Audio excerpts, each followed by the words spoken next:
Hello everyone, welcome to definite success पाठशाला।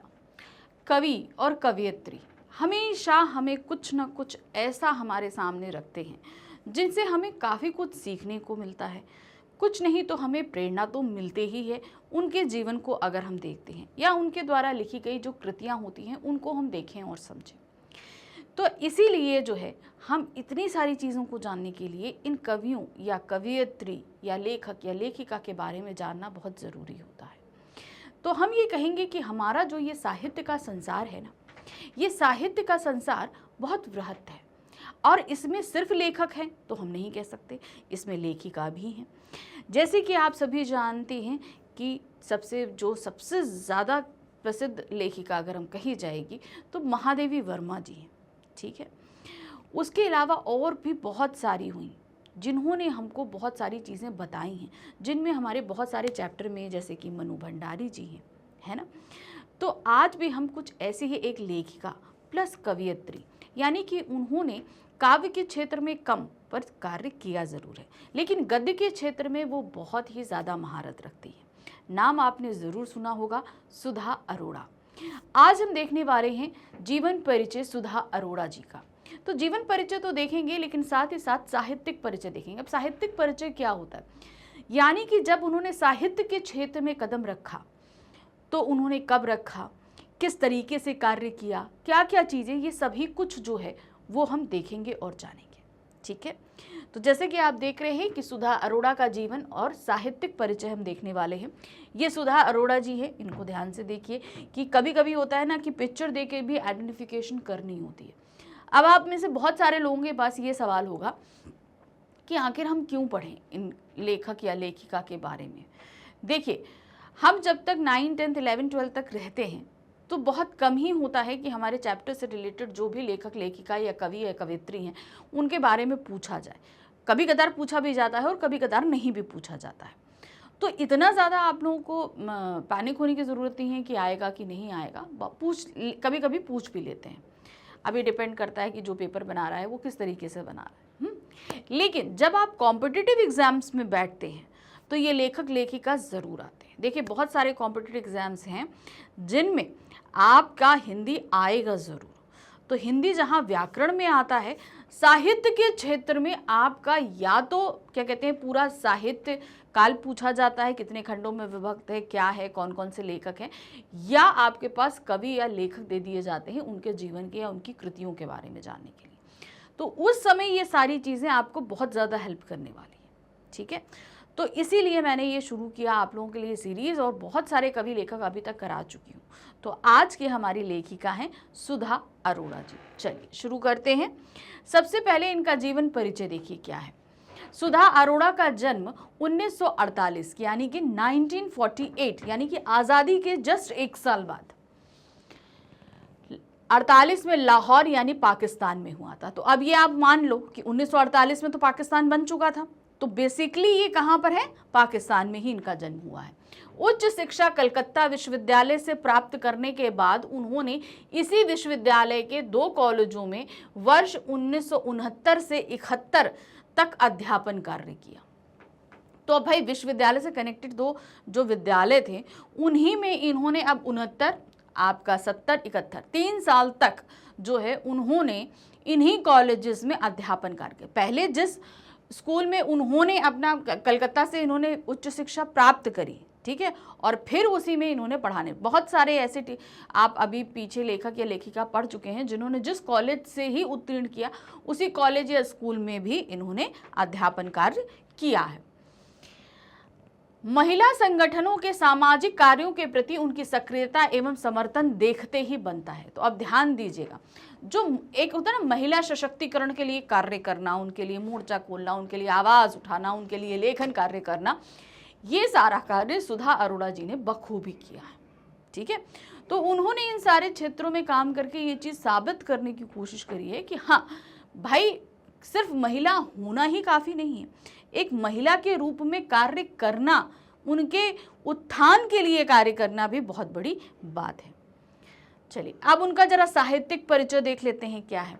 सुधा अरोड़ा ने कथा साहित्य में अपना विशेष योगदान दिया। मैंने कहा ना कि उन्होंने गद्य के क्षेत्र में ज्यादा कार्य किया है बनिस्पत काव्य के क्षेत्र में। ऐसा नहीं है कि काव्य में उन्होंने कार्य नहीं किया है, लेकिन गद्य के क्षेत्र में उनका कार्य काफी है। किंतु कविता, आलेख, आत्मकथा, संस्मरण एवं डायरी लेखन की विधाओं को भी इन्होंने अपनी लेखनी से समृद्ध किया है। तो ध्यान देखिए, जब हम गद्य के क्षेत्र में लिखते हैं तो गद्य के क्षेत्र में भी कई विधाएं हैं। तो अब गद्य के क्षेत्र में आप देख रहे हैं आलेख है, आत्मकथा है, संस्मरण है, डायरी लेखन है, इन सारी विधाओं में भी काम किया। ये कहो कि सिर्फ कहानी लिखी, तो ऐसा नहीं है। ये सारी चीजें भी उन्होंने करी और साथ ही साथ कविता भी उन्होंने लिखी। तो साहित्य के क्षेत्र में उन्होंने ये सारी विधाओं में कार्य किया है। विधाओं को भी उन्होंने अपनी लेखनी से समृद्ध किया है। इनकी कहानियां लगभग सभी भारतीय भाषाओं के अतिरिक्त, यानी कि इन्होंने इतनी कहानियां लिखी हैं कि ये भारत की लगभग सभी भाषाओं में अनुवादित हुई हैं। उसके अलावा दूसरी कौन सी भाषा है? अंग्रेजी, फ्रेंच, पोलिश, चेक, जापानी, इन भाषाओं में भी इनकी कहानियों को अनुवादित किया गया है। आदि विदेशी भाषाओं में अनुदित हो चुकी हैं। यानी कि अब सोच लीजिए, अब आप ये देखिए कि जाहिर सी बात है कि सिर्फ भारतीय ही इनकी कहानियों को पढ़ना या सुनना नहीं चाहते, विदेशी भी उसमें इंटरेस्ट लेते हैं। तो देखिए, भारतीयों का इंटरेस्ट कैसे समझ में आता है कि भारतीय जितनी भाषाएं हैं, जिसमें हिंदी है, बांग्ला है, पंजाबी है, मराठी है, बहुत सारी भाषाएं हैं, तो उन सारी भाषाओं में तो अनुवादित की ही गई हैं। लेकिन विदेशी भाषाओं में, जिसमें जापानी है, चेक है, अंग्रेजी है, फ्रेंच है, इनमें भी अनुवाद किया गया ताकि विदेशी पाठक भी इनको आसानी से पढ़ सके। लेखन के स्तर पर पत्र पत्रिकाओं में भी बराबर इनकी सक्रियता बनी रही। अब जैसे पत्र पत्रिकाएं होती है, आपके समाचार पत्र होते हैं, मैगजीन होती हैं, इन पर भी जो है कवि या लेखक अपने लेखों को प्रस्तुत करते हैं। तो इन्होंने, ऐसा नहीं है कि इन्होंने सिर्फ कहानियों पर या अपनी कहानियों पर, इन्होंने पत्रकारिता के क्षेत्र में भी, इसमें भी बराबर इनकी भागीदारी रही। तो सोचिए कि लेखन कार्य एक तो अच्छा और ऊपर से इतना स्पीड में कि मतलब वो अपने क्या कहते हैं, निजी तौर पर जो कहानियां लिख रही हैं, पुस्तकें छप रही हैं, जो वो तो सारी चीज़ें अलग हैं, लेकिन पत्रिकाओं में लिखने के लिए भी उनके आलेख, लेख, रिपोर्ट सब कुछ उनका है वहाँ पर। पाक्षिक का मतलब होता है 15 दिन में एक बार। पत्रिका सारिका में आम आदमी जिंदा सवाल और राष्ट्रीय दैनिक सत्ता में महिलाओं से जुड़े मुद्दों पर इनका साहित्यिक स्तंभ वामा बहुचर्चित रहा। तो देखिए, ये जो वामा है, इसके नाम से ये पूरी पत्रिका पहचानी जाती थी। समझ में आया? इनके जो लेख रहते थे वामा, इनमें ये जो वामा, इस पे आगे चल के मैगजीन भी निकली, इसमें जो है सिर्फ नारी सशक्तिकरण, नारी के ऊपर ही जो है इनके लेख रहते थे। तो देखिए, ध्यान दीजिए, पाक्षिक पत्रिका यानी कि 15 दिन में एक बार छपने वाली पत्रिका सारिका में इन्होंने आम आदमी जिंदा सवाल और राष्ट्रीय दैनिक जनसत्ता में महिलाओं से जुड़े मुद्दों पर इनका साप्ताहिक स्तंभ रहता था। सप्ताह में एक बार स्तंभ आता था, किसमें? जनसत्ता में। ये दैनिक था, लेकिन इसका ये दैनिक अखबार था, लेकिन इसमें सप्ताह में सिर्फ एक बार इनका लेख आता था जो महिलाओं के मुद्दों से जुड़ा रहता था, जो था स्तंभ का नाम वामा। जैसे मैंने आपको बताया कि भाई ये बहुत चर्चित रहा। फिर इनकी रचनाओं में स्त्री विमर्श का रूप आक्रामक ना होकर सहज और संयत था। मतलब इन्होंने स्त्री के ऊपर जो भी लेख या आलेख लिखे, जो भी सारी चीजें थी, उनमें इन्होंने बहुत ज़्यादा आक्रामकता नहीं दिखाई कि बहुत ज़्यादा वायलेंट हो के इन्होंने कुछ काम किया हो, ऐसा नहीं था। इन्होंने बहुत ही सहज ढंग से, तार्किक तौर पे, यानी कि तर्कों को प्रस्तुत करके ये सारी चीज़ों को बताने की कोशिश करी है। इनकी रचनाएं सामाजिक और मानवीय सरोकारों को रोचक ढंग से विश्लेषित करती थी। देखिए, क्या होता था, हमारे समाज में बहुत सारी चीज़ें होती हैं, मानवीय स्वभाव बहुत तरीके के होते हैं, इन पर जो है जब ये लेख या आलेख प्रस्तुत करती थी तो पूरी तरीके से इसका विश्लेषण करती थी। मान लीजिए अगर कोई व्यक्ति है तो वो किस चीज़ पर कैसे रिएक्ट करेगा या उसके रिएक्शन के क्या क्या पॉइंट्स हो सकते हैं, वो सारी चीज़ें वो पूरी तरीके से डिटेल एक्सप्लेनेशन करके देती थी। इन्हें उत्तर प्रदेश हिंदी संस्थान, भारत निर्माण, प्रियदर्शनी अकादमी, women's achieve awards, Maharashtra Hindi साहित्य अकादमी पुरस्कारों से सम्मानित किया गया है। तो देखिए अब इनका लेखन कार्य इतना रहा तो जाहिर सी बात है कि पुरस्कार भी उनको उतने ही प्राप्त होंगे। अब आ जाते हैं इनकी कुछ कृतियों पर। जैसे मैंने बताया कि इन्होंने अलग अलग विधाओं पर कार्य किया है, तो जाहिर सी बात है अलग अलग विधाओं पे इनकी अलग अलग रचनाएं रही। जैसे सबसे पहले हम देखेंगे कहानी। अब इन्होंने कथा के क्षेत्र में बहुत कार्य किया है ना। तो देखिए क्या है, सबसे पहले कहानी संग्रह देखते हैं, बगैर तराशे हुए, फिर आते हैं युद्ध विराम, महानगर की भौतिकी, काला शुक्रवार, कांसे का गिलास, एक औरत 3/4, ठीक है, रहोगी तुम वही, औरत की कहानी। तो ये सभी इनके क्या हैं, कहानी संग्रह। अब कहानी संग्रह समझिएगा क्या होता है भाई, एक कहानी को अगर हम एक किताब बनाते हैं तो वो उपन्यास बनता है। अब मान लीजिए कहानी इतनी लेंदी नहीं है कि वो पूरी एक किताब बन सके, तो उस कंडीशन में जब एक किताब छपती है तो उसमें उनकी बहुत सारी कहानियों, जो छोटी छोटी कहानियां थी, उनको रखा जाता है, तो वो हो जाती है कहानी संग्रह। अब मान लीजिए जैसे यहाँ पर है रहोगी तुम वही, ये एक कहानी संग्रह। अब इसमें कोई एक कहानी नहीं होगी, इसमें कई सारी कहानियां इसी टॉपिक से रिलेवेंट होंगी, ठीक है। फिर नेक्स्ट आते हैं, इन्होंने उपन्यास भी लिखा है, यहीं कहीं था घर, ये खाली एक ही है। फिर आते हैं कविता संग्रह। जैसे मैंने बताया कि इन्होंने काव्य के क्षेत्र में भी काम किया है लेकिन बहुत कम काम किया है। रचेंगे हम साझा इतिहास, कम से कम एक दरवाजा, ठीक है, तो ये इनका कविता संग्रह है।